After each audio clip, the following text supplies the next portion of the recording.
Assalamualaikum warahmatullahi wabarakatuh. Salam sejahtera untuk kita semua. Perkenalkan, nama saya Evandro Timuri. Saya adalah dosen tetap non-PNS di Universitas Kristen Indonesia Maluku, unit kerja Fakultas Hukum. Sebagai dosen Fakultas Hukum UKIM, bagian Hukum Tata Negara, pada kesempatan ini saya akan mendeskripsikan salah satu mata kuliah yang saya emban, yaitu mata kuliah Ilmu Perundang-undangan yang merupakan mata kuliah wajib pada Fakultas Hukum yang diajarkan pada mahasiswa semester 2 dengan bobot 2 SKS. Mata kuliah Ilmu Perundangan merupakan mata kuliah yang menggambarkan sistem hukum dan sistem perundang-undangan di Indonesia. Pokok bahasan sebagai berikut. 1. Asas-asas pembentukan peraturan perundang-undangan. 2. Teori pembentukan peraturan perundang-undangan dengan sub pokok bahasan. Yang pertama adalah teori Stephen Baut, Hans Kelsen, dan Hans Nawiaski. Yang kedua adalah teori norma hukum dari Hart. Hasil pembelajaran dan kemampuan yang diharapkan adalah mahasiswa mampu memahami dan menguasai konsep asas dan teori pembentukan peraturan perundang-undangan. Adapun metode pembelajaran yang dipakai adalah discovery learning. Sistem penilaian yang dipakai dalam proses perkuliahan ini adalah penilaian untuk mengetahui keberhasilan belajar mahasiswa pada perkuliahan ilmu perundang-undangan, memperhatikan aspek pengetahuan, sikap, dan keterampilan. Oleh karena itu, elemen penilaian meliputi unsur-unsur kehadiran dan keaktifan mahasiswa dalam tatap muka perkuliahan, kesungguhan dan kemampuan menyelesaikan tugas-tugas, serta kemampuan mengerjakan ujian tengah semester dan ujian akhir semester. Sistem penilaian memakai indikator. Yang pertama adalah sikap, yang kedua adalah keterampilan, dan yang ketiga adalah kemampuan. Unsur komponen dari penilaian sikap adalah kepribadian dengan bobot 10%. Kemudian unsur komponen penilaian dari keterampilan adalah presentasi tertulis dengan bobot 10%. Kemudian pengetahuan mempunyai komponen tugas mengemukakan critical thinking dengan bobot 15%, ujian tengah semester dengan bobot 25%, dan ujian akhir semester dengan bobot 30%. Demikian pernyataan diri saya dan deskripsi mata kuliah yang saya sampaikan. Berikut ini akan saya tampilkan video pengajaran saya.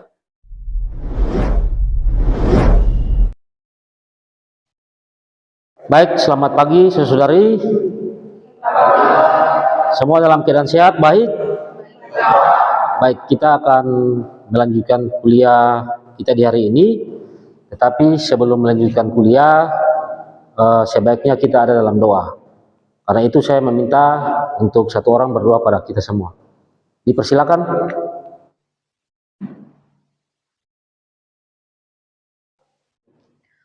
Teman-teman serta Pak, sebelum kita memulaikan aktivitas perkuliahan kita di pagi ini, mari kita dasari itu dengan doa dan kita berdoa menurut agama dan kepercayaan kita. Berdoa mulai.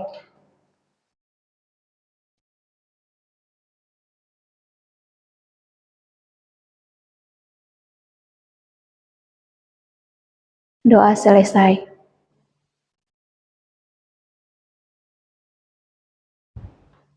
Terima kasih sudah membawakan kita dalam doa. Sebelum kita masuk pada perkuliahan di hari ini, saya ingin mereview saudari sekalian untuk materi kuliah di minggu kemarin. Ya, mungkin ada yang bisa mereview kembali materi di minggu kemarin untuk kita merefresh pikiran kita tentang materi pembelajaran di minggu kemarin. Ya Pak, saya jadi materi kemarin itu tentang sumber hukum pembentukan perundang-undangan, di mana yang saya ingat itu ada 3, ada Pancasila, terus peraturan perundang-undangan, dan kebiasaan. Baik, terima kasih untuk penyampaiannya. Mungkin lagi ada yang lain yang bisa mereview kembali materi di minggu kemarin. Ada Pak ada 2 lagi saya ingin menambahkan, yaitu traktat dan jurisprudensi, Pak. Baik, terima kasih. Saya pikir untuk materi di minggu kemarin, saudari masih mengingat, mengetahui. Oleh karena itu, kita bisa lanjut perkuliahan kita pada materi kuliah di hari ini.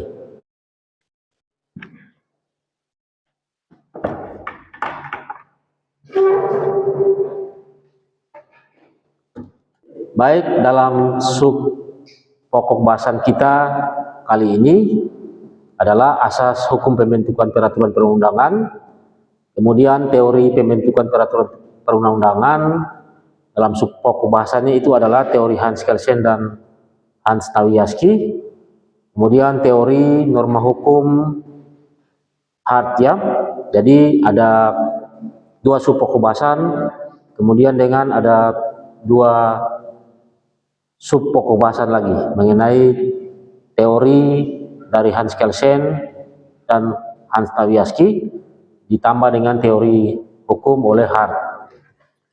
Jadi sebelum kita melihat apa itu asas-asas hukum pembentukan peraturan perundangan, kita harus lebih dulu mengetahui apa itu asas hukum itu.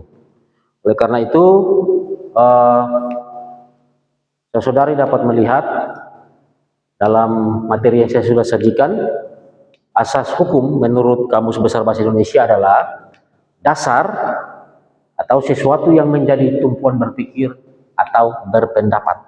Ya, saya coba mengemukakan 2 pendapat para ahli di sini untuk kita bisa melihat apa itu yang dimaksudkan daripada asas hukum itu.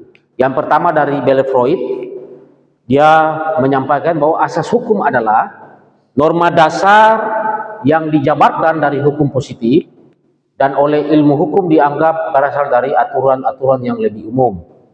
Kemudian dari Sudikmo Martokusumo, asas hukum adalah bukan peraturan hukum konkret, tetapi pikiran dasar yang umum, sifatnya atau latar belakang dari peraturan konkret yang terdapat dalam dan di belakang setiap sistem hukum yang terjelma dalam peraturan perundang-undangan dan putusan hakim sebagai hukum positif dan dapat ditemukan dengan mencari sifat-sifat umum dalam peraturan konkret tersebut.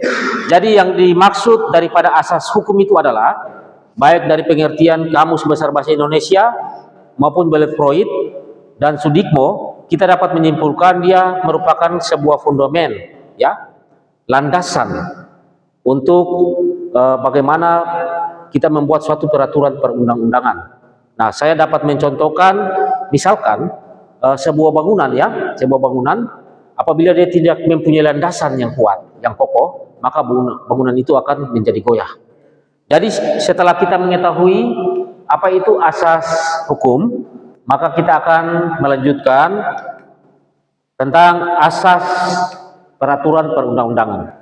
Nah, dalam asas peraturan perundangan ada 2, ya. Yang pertama itu asas formil dan asas material. Apa itu asas formil? Asas formil adalah tentang prosedur atau tata cara pembentukan peraturan perundang-undangan.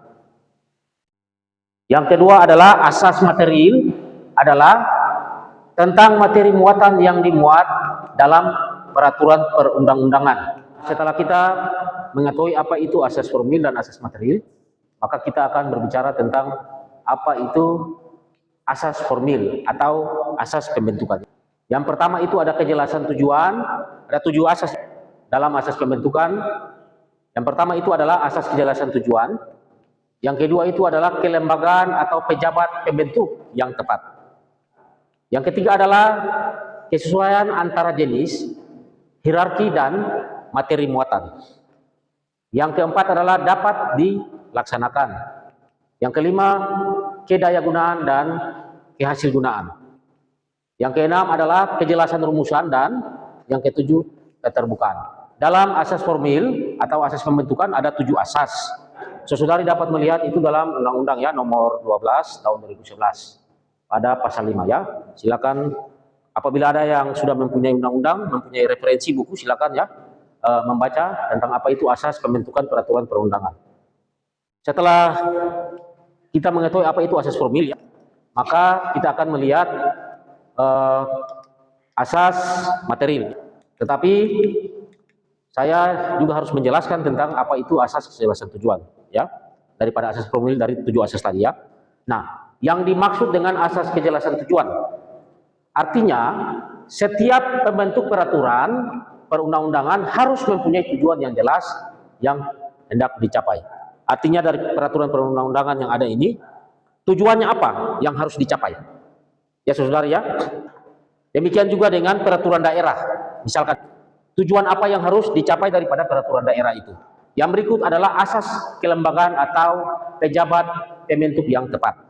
Nah, yang dimaksud daripada asas kelembagaan atau pejabat pembentuk yang tepat ini adalah setiap jenis peraturan perundangan harus dibuat oleh lembaga negara atau pejabat pembentuk peraturan perundangan yang berwenang. Jadi untuk membentuk undang-undang bahkan sampai pada peraturan daerah, maka harus pejabat atau lembaga yang berwenang untuk membentuk suatu peraturan perundang-undangan itu, ya, bahkan juga sampai pada peraturan daerah.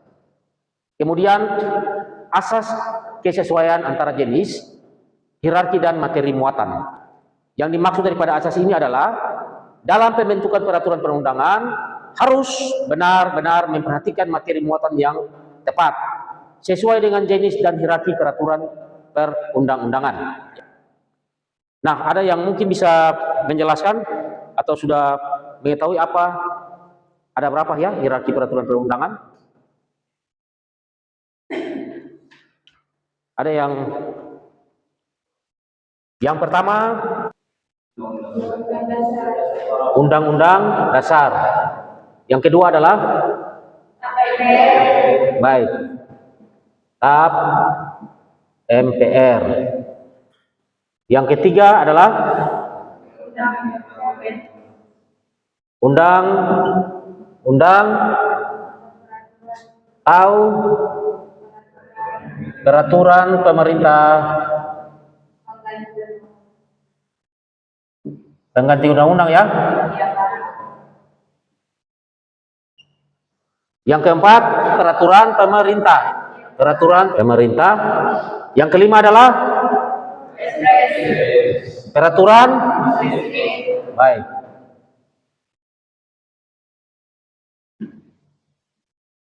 Yang keenam,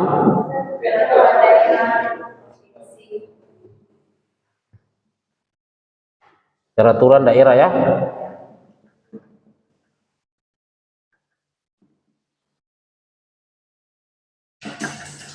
Yang berikut,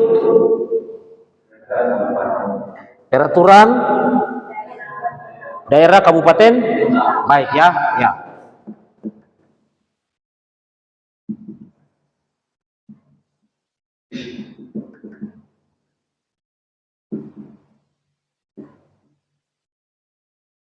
Nah, saudari, ini dari Undang-Undang Nomor 12, ya, tahun 2011, sebagaimana telah diubah 3 kali. Ini hierarki peraturan perundangan kita, ya. Ya, dia sesuai dengan apa yang dimaksudkan dengan asas antara jenis, hierarki dan materi muatan, ya. Nah, ini hierarki peraturan perundangan kita, ya, dalam Undang-Undang Nomor 12 tahun 2011. Tentang apa itu?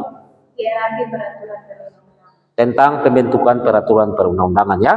Nah, kalau kita lihat asas kesesuaian antara jenis, hierarki dan materi muatan, maka dalam proses dia harus sesuai dengan hierarki, ya, peraturan perundangan.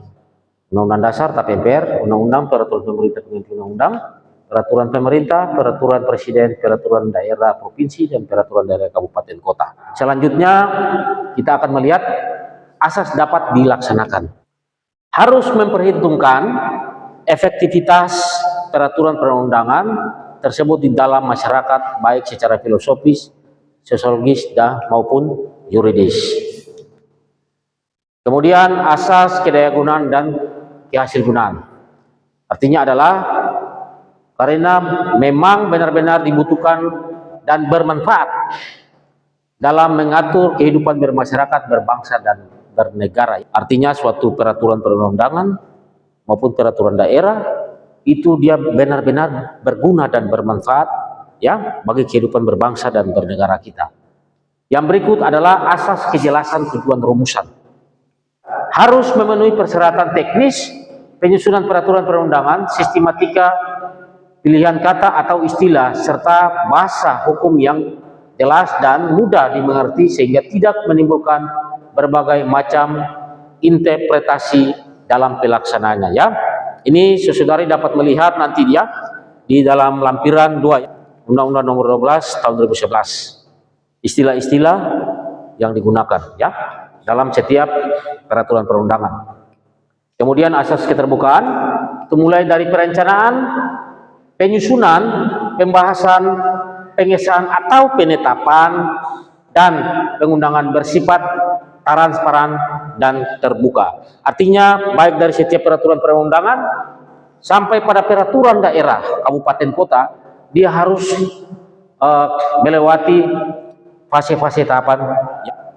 Demikian. Yang pertama itu perencanaan, kemudian penyusunan, kemudian pembahasan, pengesahan atau penetapan dan pengundangan bersifat transparan dan terbuka ya. Yang berikut itu setelah kita sudah melihat yang tadi, kita akan melihat pada asas materi muatan ya.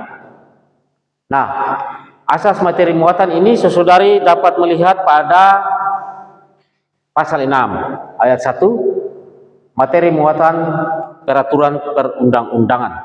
Yang pertama itu adalah pengayoman, yang kedua itu kemanusiaan, yang ketiga itu kebangsaan, yang keempat itu kekeluargaan, yang kelima kenusantaraan, yang keenam Kebhinneka Tunggal Ika, yang ketujuh keadilan, yang kedelapan kesamaan kedudukan dalam hukum dan pemerintahan, yang ke-10 keterlibatan dan kepastian hukum dan atau, yang ke-11 keseimbangan, keserasian dan keselarasan.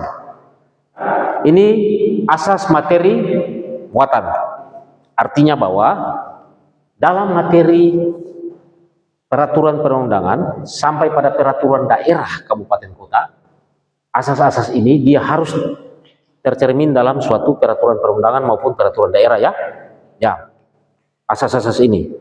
Nah, setelah kita berbicara tadi mengenai asas itu sebagai patokan ya, dasar, kemudian kita melihat dari asas materi muatan ini, maka pengayoman, kemanusiaan, kebangsaan dan sampai selanjutnya itu dia harus tercermin dalam materi muatan peraturan perundang-undangan. Pak, izin bertanya. Silakan. Apakah peraturan perundang-undangan dibentuk tidak berdasarkan asas-asas tersebut dan mempunyai kekuatan hukum? Baik, terima kasih untuk pertanyaannya, pertanyaan yang baik. Seperti dijelaskan sejak awal tadi ya, apa itu asas? Jadi asas itu adalah dasar, ya, fundament. Oleh karena itu setiap asas itu dia menjadi rujukan ya, sehingga misalkan suatu peraturan perundang-undangan ataupun peraturan daerah dalam pembentukannya tidak memenuhi asas-asas yang ada dalam pembentukan peraturan perundangan, itu dia tidak mempunyai daya berlaku ya. Ibarat sebuah bangunan ya. Nah, jadi asas ini fondasi, fundament, dasar ya. Apabila dalam sebuah bangunan dalam pembentukan peraturan perundangan tidak mempunyai suatu asas, itu berarti dia tidak bisa ya, tidak kokoh, maka bangunan itu akan runtuh. Oleh karena itu dalam setiap pembentukan baik dari peraturan perundangan sampai pada peraturan daerah, dia harus merujuk pada asas-asas pembentukan peraturan perundangan, baik secara asas pembentukan sampai pada asas materi apa? Materi muatan ya. Nah, baik, kita akan lanjutkan tentang teori pembentukan perundang-undangan. Yang pertama itu adalah teori dari Hans Kelsen, teori hierarki norma hukum, atau yang kita kenal dengan Stephen Bauer teori. Menurut Hans Kelsen, norma hukum itu berjenjang-jenjang dan berlapis-lapis dalam suatu hierarki atau tata susunan norma ya. Nah, suatu norma yang lebih rendah berlaku bersumber dan berdasar pada norma yang lebih tinggi. Kemudian norma yang lebih tinggi berlaku, bersumber, dan berdasar pada norma yang lebih tinggi lagi. Demikian seterusnya sampai pada suatu norma yang tidak dapat ditelusuri lebih lanjut dan bersifat hipotesis dan fiktif atau yang disebut dengan Grundnorm. Jadi Hans Kelsen menyampaikan bahwa norma hukum itu dia berjenjang-jenjang dan berlapis-lapis. Ini teori yang disampaikan oleh Hans Kelsen yang kita kenal dengan teori norma hukum Stefan-Baut teori. Selain Hans Kelsen, ada juga teori dari Hans Nawiaski tentang jenjang norma hukum. Yang pertama itu adalah Stat Fundamental Norm atau yang kita kenal dengan norma fundamental negara. Yang kedua adalah Staatsgrundgesetz atau yang kita kenal dengan aturan dasar negara. Yang ketiga adalah Formalgesetz atau undang-undang formal. Yang keempat adalah Verordnung dan Autonom Staatsung, ya, atau yang kita kenal dengan aturan pelaksana atau aturan otonom. Nah, selain dari Hans Kelsen, juga teori jenjang norma ini disampaikan oleh pendapatnya menurut teori Hans Nawiaski. Oleh karena itu, Hans Nawiaski telah membagi jenjang-jenjang norma ini lebih terperinci daripada Hans Kelsen. Jadi yang pertama itu adalah norma fundamental negara atau yang kita ketahui seperti Pancasila, ya. Yang berikut itu adalah aturan dasar negara atau undang-undang dasar, ya. Yang berikut itu adalah Formalgesetz, ya, undang-undang, kemudian Verordnung dan Autonom Staatsung atau aturan pelaksana atau aturan otonom. Nah, kita dapat melihat ini posisi teori daripada Hans Kelsen, bangunan teorinya. Kemudian ini teori dari Hans Nawiaski. Kita akan melihat perbedaan-perbedaan daripada teori Hans Kelsen dan Hans Nawiaski. Ya, yang pertama Hans Kelsen, norma itu dia berjenjang, ya, berlapis-lapis dan bersumber dan besar pada norma yang di atasnya dan lebih tinggi, dan sampai pada seterusnya sampai pada norma fiktif, ya, atau yang tidak bisa dijelaskan lagi atau Grundnorm ini, ya. Nah, sementara Hans Nawiaski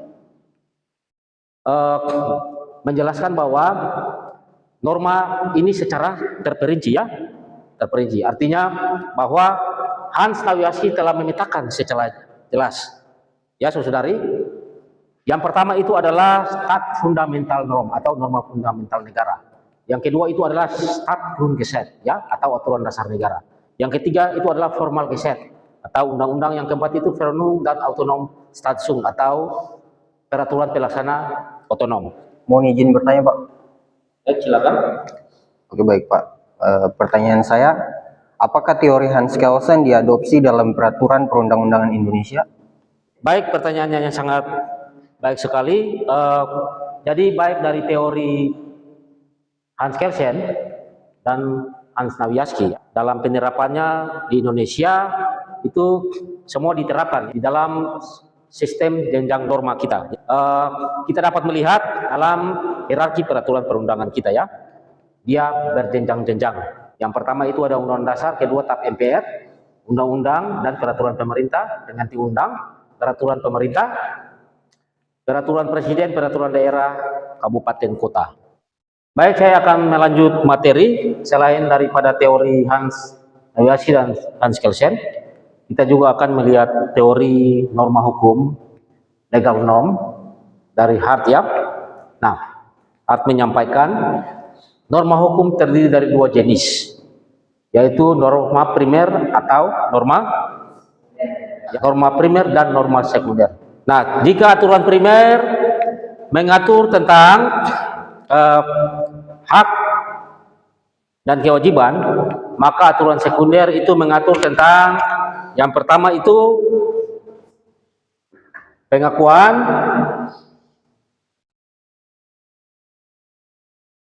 yang kedua tentang perubahan, yang ketiga tentang sanksi, ya. Ada yang mau menyampaikan pendapat? Pak, izin menyampaikan pendapat. Sini terkait wewenang antara DPR dan Presiden, siapakah yang memiliki wewenang untuk membuat suatu peraturan perundang-undangan. Ya, kita berpatokan pada pasal 20 Undang-Undang Dasar bahwa DPR dia memiliki kekuasaan atau wewenang tertinggi dalam membuat suatu peraturan perundang-undangan. Sedangkan Presiden dia hanya mengusulkan saja, Pak. Terima kasih. Pak, saya izin menambahkan di sini ada dari pasal 5, di situ dibilang Presiden berhak mengajukan rancangan undang-undang kepada Dewan Perwakilan Rakyat. Dan kalau misalnya dilihat dari pasal 20 ayat 2, di situ Presiden dan DPR itu punya kewenangan bersama, Pak. Baik, terima kasih untuk pendapatnya yang sangat baik. Jadi sesudari aturan tentang pengakuan antara siapakah yang berwenang membentuk peraturan perundangan ya. DPR menurut pasal 20 berhak membentuk undang-undang ya, juga dengan Presiden. Presiden berhak untuk mengusulkan suatu peraturan perundangan dengan persetujuan dan dibahas bersama ya. Oleh karena itu dalam konteks DPR dan Presiden ini, kalau kita lihat tadi pasal 20 dan pasal 5, maka DPR mempunyai kewenangan ya untuk membentuk peraturan perundangan. Sementara Presiden itu berhak untuk mengusulkan. Baik, demikian penyampaian materi saya di hari ini tentang asas pembentukan peraturan perundangan dan teori jenjang norma hukum dari Hans Kelsen dan Hans Nawiasi dan Hart ya. Jadi jika tidak ada lagi pertanyaan yang ingin disampaikan, maka saya akan memberikan ya tugas bagi saudari. Tugasnya itu yang pertama itu mereview ya, mereview tentang asas pembentukan peraturan perundangan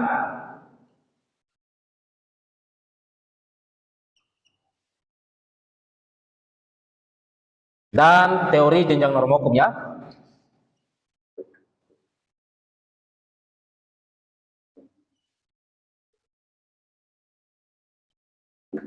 Baik, ini tugas yang saya berikan. Di minggu depan kita akan mereview kembali ya. Saudari buat dalam bentuk makalah ya. Itulah tugas yang sudah diberikan tentang asas pembentukan peraturan perundangan dan teori jenjang norma hukum dalam bentuk makalah ya. Dikumpulkan di minggu depan dan kita akan membahas ya lanjut di minggu depan. Sekian dan terima kasih untuk pertemuan kali ini. Selamat siang untuk saudari sekalian. Sampai jumpa di minggu depan. Demikian video pengajaran saya. Semoga dapat bermanfaat bagi pengembangan ilmu pengetahuan dan teknologi dan juga bagi masyarakat luas. Terima kasih.